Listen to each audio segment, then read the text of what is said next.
नमस्कार और आज की इस खास चर्चा में आपका स्वागत है। नमस्कार। हमारे सामने the cosmic game of self realization नाम की किताब के कुछ बहुत ही दिलचस्प अंश रखे हैं। जी। ये अंश दावा करते हैं कि हमारा ये पूरा अस्तित्व, हमारी ये जिंदगी असल में एक खेल है, एक ब्रह्मांडीय खेल। बिल्कुल, एक कॉस्मिक गेम। तो आज हम इसी खेल की परतें खोलने की कोशिश करेंगे। मतलब इस खेल के नियम क्या है, खिलाड़ी कौन है, और सबसे जरूरी, इसे जीतने का मतलब क्या है। हाँ, ये स्रोत हमें केवलम से कैवल्य तक की यात्रा पर ले जाने का वादा करते हैं, यानी अकेलेपन के उस गहरे एहसास से लेकर पूर्ण मुक्ति की अवस्था तक। तो चलिए इस ब्रह्मांडीय खेल के कोड को समझने की कोशिश करते हैं। जरूर। तो सबसे पहले इस खेल का मैदान कहाँ है और इसे शुरू किसने किया? किताब के मुताबिक ये ब्रह्मांड ही एक तरह की प्रयोगशाला है। प्रयोगशाला? हाँ, एक लैब जिसमें सर्वोच्च सत्ता यानी परमात्मा खुद आत्मा के रूप में एक किरदार बनकर उतरती है। अच्छा, तो परमात्मा खुद ही खिलाड़ी है एक तरह से, हाँ। लेकिन किसी भी अच्छे खेल की तरह इसमें एक बहुत बड़ा ट्विस्ट है। और वो क्या है? वो है विस्मृति, यानी अपनी असली पहचान को भूल जाना। मतलब अपनी ही याददाश्त खो देना। बिल्कुल, ये खेल का सबसे पहला और सबसे महत्वपूर्ण नियम है। परमात्मा ने आत्मा को एक चैलेंज दिया, उसे एक स्क्रिप्ट दी गई, अभिनय करने के लिए ये पंच तत्व का शरीर रूपी स्टेज दिया गया। और साथ में एक विरोधी भी। हाँ, साथ में एक विरोधी भी दिया गया, माया। किताब में इस चैलेंज को बड़े सीधे शब्दों में समझाया गया है ना? जी, बिल्कुल सीधे शब्दों में। तुम्हें एक रोल दिया जाएगा, उस स्क्रिप्ट में तुम्हें अभिनय करना है। गेम ये है कि स्क्रिप्ट करते समय और पूरी करने के बाद अगर तुम्हें ये याद रह गया कि तुम कौन हो, तो मैं तुम्हें अपने में वापस मिला लूंगा, नहीं तो एक दूसरी स्क्रिप्ट दे दी जाएगी। सही? ये सुनने में जितना सीधा लगता है उतना है नहीं। मतलब अपनी ही पहचान भूलकर उसे फिर से याद करना है, जबकि एक विरोधी लगातार ध्यान भटकाने के लिए मौजूद है। बिल्कुल है। ये काफी मुश्किल चैलेंज लगता है। लेकिन क्या ये एक तरफा है? मतलब क्या आत्मा को बस छोड़ दिया गया है? नहीं, यहीं पर एक और दिलचस्प बात सामने आती है। ये एक तरफा खेल नहीं है। आत्मा को एक फोन अ फ्रेंड जैसी सुविधा भी दी गई है। फोन अ फ्रेंड? हाँ, एक ऐसी हॉटलाइन जो हमेशा परमात्मा से जुड़ी रहती है। ये हॉटलाइन कहाँ है? लेखक कहते हैं कि हमारे मन मस्तिष्क में एक खाली कमरा है, एक शून्य का स्थान जहाँ कोई विचार नहीं है। उसी कमरे में परमात्मा हमेशा हमारा इंतजार करते हैं। एक मिनट, एक खाली कमरा? ये तो एक सेफ हाउस जैसा हुआ, जहाँ माया का कोई असर नहीं हो सकता। आप कह सकती हैं। पर हम तो दिन भर विचारों से ही भरे रहते हैं। मतलब कभी काम की चिंता, कभी घर की, तो फिर उस कमरे तक पहुंचें कैसे? यही तो इस खेल की शर्त है। अच्छा। शर्त बस इतनी है कि जहां विचार होंगे वहां वो खालीपन नहीं हो सकता। विचारों का शोर परमात्मा की उस शांत आवाज को दबा देता है। तो वो खाली कमरा ही कनेक्शन पॉइंट है? बिल्कुल, वही शून्य, वो साइलेंस ही वो कनेक्शन पॉइंट है जहां आत्मा जब चाहे अपने स्रोत से दोबारा जुड़ सकती है। ये तो एक बहुत शक्तिशाली सुविधा है। लेकिन ये अक्सर नजरअंदाज हो जाती है, क्योंकि हम बाहर की दुनिया में इतने व्यस्त रहते हैं कि अंदर के उस शांत कमरे का दरवाजा खटखटाना ही भूल जाते हैं। और अगर आत्मा ये कनेक्शन नहीं बना पाती और अपनी पहचान भूल जाती है, तो फिर से एक नई स्क्रिप्ट, एक नया जन्म। हाँ, और ये चक्र तो अनंत काल तक चल सकता है। तो खेल का लेवल हर बार और कठिन होता जाता होगा। बिल्कुल, हर नई स्क्रिप्ट के साथ पुरानी यादों, पुराने संस्कारों का बोझ और बढ़ता जाता है, जिससे अपनी असली पहचान को याद रखना और भी मुश्किल हो जाता है। ठीक है, तो यहीं से खेल का दूसरा स्तर शुरू होता है। जब आत्मा इस शरीर में प्रवेश करती है, तो माया के असर से वो अपनी असली पहचान भूल जाती है। वो इस शरीर के सीमाओं को, मन के विचारों को और इस जीवन की यादों को ही मैं समझने लगती है। किताब में इसे द ग्रेट एमनीजिया यानी महान विस्मृति कहा गया है। सही, और यहीं पर आत्मा जीवात्मा बन जाती है, एक जीव जो बंधा हुआ है। हाँ, और यहाँ स्रोत मन और माया के रिश्ते को बहुत ही साफ तौर पर समझाते हैं। वो कैसे? वो कहते हैं कि माया कोई भारी शक्ति नहीं है। ऐसा नहीं है कि वो कहीं बाहर बैठी है। वो एक अदृश्य शक्ति है जो सिर्फ और सिर्फ मन के जरिए काम करती है। अच्छा। अगर माया एक सॉफ्टवेयर है, तो हमारा मन उसका यूजर इंटरफेस है। ये बहुत अच्छी एनालॉजी है। सॉफ्टवेयर दिखाई नहीं देता, सिर्फ यूआई पर उसका असर दिखता है। बिल्कुल, जब भी मन में ये विचार आते हैं, मैं अधूरा हूँ, मुझे वो चीज़ हर हाल में चाहिए, उसने मेरे बारे में ऐसा क्यों कहा, तो असल में ये माया ही है जो मन का भेस धरकर हमसे बात कर रही है। एक मिनट, ये तो बहुत बड़ी बात है। इसका मतलब तो ये हुआ कि हम जिसे शांति के लिए ढूंढते हैं, जैसे किसी शांत जगह पर जाना या छुट्टी पर जाना, वो असली हल नहीं है। नहीं है। क्योंकि हम अपना ये यूजर इंटरफेस तो हमेशा साथ ही ले जा रहे हैं। आपने बिल्कुल सही पकड़ा। तो क्या इसका मतलब है कि असली शांति कहीं बाहर नहीं, बल्कि अपने ही मन के ट्रैफिक को मैनेज करने में है? बिल्कुल। इसीलिए स्रोत कहते हैं कि हमारा मन ही माया का चलता फिरता हेडक्वार्टर है। हेडक्वार्टर। हाँ, आप जंगल में चले जाएं या पहाड़ पर, अगर मन साथ है तो माया का हेडक्वार्टर भी आपके साथ है। जब हम मन के विचारों को, उसकी चिंताओं को अपना मान लेते हैं तो हम माया के जाल में होते हैं। हाँ।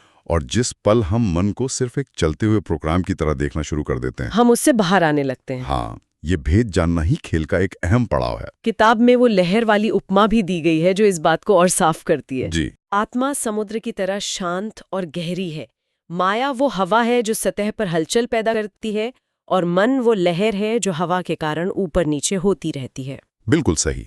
और हम में से ज्यादातर लोग खुद को वो लहर ही समझते हैं, समुद्र नहीं। हम लहर के साथ ही ऊपर नीचे होते रहते हैं। हाँ, हम अपनी पूरी जिंदगी लहरों के उतार चढ़ावों में ही गुजार देते हैं, ये जाने बिना कि हमारी असली पहचान तो नीचे की वो अथाह शांति है। मतलब लहर का अस्तित्व सागर के बिना कुछ नहीं है। कुछ भी नहीं। वैसे ही मन माया के बिना कुछ नहीं है। आत्मा तो स्थिर है, माया की हवा चलती है और सतह पे यानी मन में लहरें उठने लगती हैं। इसीलिए शायद ऋषियों ने कहा था, मना एव मनुष्याणाम कारणम बंध मोक्ष्यो। मन ही मनुष्य के बंधन और मोक्ष का कारण है। ये सूत्र अब इस संदर्भ में और भी ज्यादा गहरा लगता है। बंधन है लहर बने रहना, और मोक्ष है समुद्र होने का एहसास। और माया बहुत चतुर है, वो नहीं चाहती कि आत्मा कभी उस खाली कमरे तक पहुंचे। ये तो बिल्कुल वैसा ही है जैसे हमारा फोन नहीं चाहता कि हम कभी बोर हों। हाँ, जैसे ही एक पल की शांति मिलती है, एक नया नोटिफिकेशन आ जाता है। लगता है माया ने भी अपना सॉफ्टवेयर अपग्रेड कर लिया है। आप इसे ऐसा ही समझ सकती हैं। माया लगातार मन में नए नए विचार, नई नई चिंताएं और इच्छाएं पैदा करती है, ताकि आत्मा का ध्यान बटा रहे। हाँ, ताकि आत्मा का ध्यान अपने असली स्वरूप से हटकर इन बाहरी चीजों में उलझा रहे। ठीक है, तो माया मन का इस्तेमाल करके आत्मा को उसकी असली पहचान से दूर रखती है। ये सब समझ में आ रहा है, लेकिन मुझे ये नहीं समझ आ रहा कि परमात्मा ने ऐसा खेल बनाया ही क्यों? इसका अंत क्या है? क्या सिर्फ आत्मा को भटकाना ही मकसद है? नहीं, बिल्कुल नहीं। स्रोत बताते हैं कि सुप्रीम पावर ने आत्मा को ये चैलेंज इसलिए दिया है ताकि वो इस शरीर, मन और यादों के इस सबसे मुश्किल चक्रव्यूह में रहते हुए भी अपनी असली पहचान को फिर से याद कर सके। हाँ, अपने आत्मा स्वरूप को फिर से याद कर सके। ये एक तरह का अल्टीमेट टेस्ट है अपनी दिव्यता को साबित करने का। तो मकसद भटकाना नहीं, बल्कि मुश्किलों के बीच खुद को पाना है। बिल्कुल।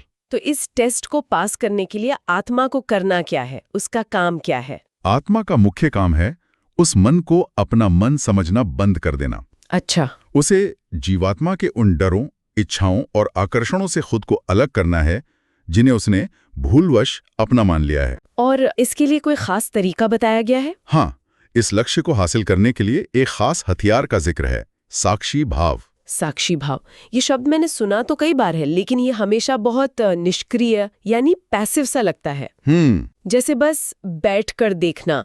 लेकिन आप इसे हथियार कह रहे हैं, जो बहुत सक्रिय यानी एक्टिव शब्द है। सही बात है। इस विरोधाभास को थोड़ा समझाइए। ये सिर्फ देखने का काम एक हथियार कैसे हो सकता है? बहुत अच्छा सवाल है। साक्षी कोई दूसरा नहीं है, वो आत्मा का अपना ही स्वरूप है। ठीक है। जब आत्मा खुद को याद दिलाती है कि मैं ये मन नहीं हूं, मैं तो सिर्फ इस मन को देख रही हूं, तो वो साक्षी भाव में आ जाती है। और ये सक्रिय प्रक्रिया क्यों है? ये एक सक्रिय प्रक्रिया है क्योंकि इसके लिए लगातार जागरूकता की जरूरत होती है। इसे ऐसे समझिए, जब आप सिनेमा हॉल में कोई बहुत भावुक फिल्म देख रही होती हैं, तो आप रोती भी हैं, हंसती भी हैं। हाँ, कहानी में पूरी तरह डूब जाते हैं। लेकिन आपके मन के किसी कोने में ये पता होता है कि मैं ये फिल्म देख रही हूं, मैं इस फिल्म का किरदार नहीं हूं। अच्छा। ये जानना ही आपको फिल्म खत्म होने पर अपनी सीट से उठकर बाहर जाने की शक्ति देता है। साक्षी भाव मन की फिल्म के लिए वही जागरूकता है। यानी उस कहानी को महसूस करते हुए भी ये याद रखना कि मैं कहानी नहीं, बल्कि कहानी का दर्शक हूं। बिल्कुल। या इसे और आसान तरीके से सोचें, जब कोई अपने दोस्त को अपनी कोई बड़ी समस्या बता रहा होता है, तो वो उस कहानी का हीरो भी होता है और उस कहानी को सुनाने वाला भी। हम्म। वो जो सुनाने वाला हिस्सा है, जो थोड़ी दूरी से उस घटना को देख और बयान कर रहा है, वही साक्षी भाव की पहली झलक है। किताब में इसे आकर्षण का युद्ध भी कहा गया है। एक तरफ चित्त है जो हमें बीती हुई बातों और भविष्य की इच्छाओं की ओर खींचता है, और दूसरी तरफ आत्मा का अपना दिव्य स्वरूप है। ये एक रस्साकशी का खेल है, एक टग ऑफ वॉर। हाँ, और माया इस खेल में बहुत माहिर है। वो बार बार हमारा ध्यान सांसारिक चिंताओं में लगाकर हमें अपनी ओर खींचती रहती है। जैसे आज की डेडलाइन, कल की EMI, किसी की कही हुई बात, ये सब माया के हुक हैं जो वो हमारे चित्त में फंसाती है, ताकि हमारा ध्यान आत्मा की शांति की ओर न जाए। बिल्कुल। तो फिर इस रस्साकशी में जीत कब और कैसे होती है? ये खेल खत्म कब होता है? जीत तब होती है जब आत्मा इस शरीर और मन की तमाम कमियों और बग्स के बीच रहते हुए भी अपने दृष्टा स्वरूप यानी देखने वाले रूप को स्थायी रूप से पहचान लेती है। जब वो मन की लहरों से खुद को पूरी तरह अलग कर लेती है और अपनी शांत, गहरी, समुद्री प्रकृति को महसूस कर लेती है, तब खेल खत्म हो जाता है। और भूली हुई जीवात्मा फिर से शुद्ध आत्मा बन जाती है। हाँ, और परम सत्ता में विलीन हो जाती है। इसे ही कैवल्य या मोक्ष कहते हैं। ये अंश इस पूरे विचार को शास्त्रों से भी जोड़ते हैं, जिससे इस मॉडल को एक पारंपरिक आधार भी मिलता है। हाँ, ये बहुत जरूरी है। विष्णु पुराण का एक बहुत सुंदर संदर्भ दिया गया है, जहां भगवान विष्णु को स्मृति यानी याददाश्त का देवता बताया गया है। स्मृति के देवता? जी, उनका काम जीवात्मा को बस ये याद दिलाना है कि तू वही है जिसे तू भूल गया है। वो कोई नई चीज नहीं देते, सिर्फ भूली हुई पहचान वापस दिलाते हैं। और शिव पुराण का भी जिक्र है। हाँ, शिव पुराण में शिव को पशुपति कहा गया है। यहाँ पशु का अर्थ है वो जीवात्मा जो पाश यानी बंधन में है। और वो पाश क्या है? वो पाश है आत्मा का अपने मन और चित्त से जुड़ जाना, वो गांठ। शिव का ज्ञान उसी जुड़ाव, उसी गांठ को काटता है ताकि आत्मा वापस मुक्त हो सके। तो कुल मिलाकर ये पूरा खेल किसी दूसरे से लड़ने का नहीं, बल्कि स्वयं की स्वयं से पहचान का है।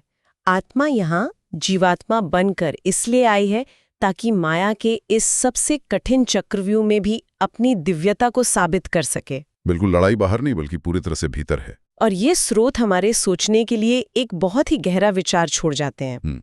हमने बात की कि मन ही माया का प्रोजेक्टर है और साक्षी भाव हमारा हथियार है। जी। तो सोचने वाली बात यह है कि अगर मन वो स्क्रीन है जिस पर माया लगातार अपनी फिल्म चला रही है, तो साक्षी भाव उस प्रोजेक्टर को बंद करने वाला रिमोट कैसे बन सकता है? इस पर विचार किया जा सकता है कि दिन भर की भागदौड़ में वो कौन से पल होते हैं जब कोई अनजाने में ही सही सिर्फ एक दर्शक बनकर अपने विचारों को देख रहा होता है। शायद ट्रैफिक में फंसे होने पर हो सकता है, या रात को नींद आने से ठीक पहले, जब विचार बस आ और जा रहे होते हैं और हम उनमें उलझते नहीं। हाँ, वो पल होते हैं। शायद उन्हीं छोटे छोटे पलों में इस ब्रह्मांडीय खेल को जीतने का राज छिपा है।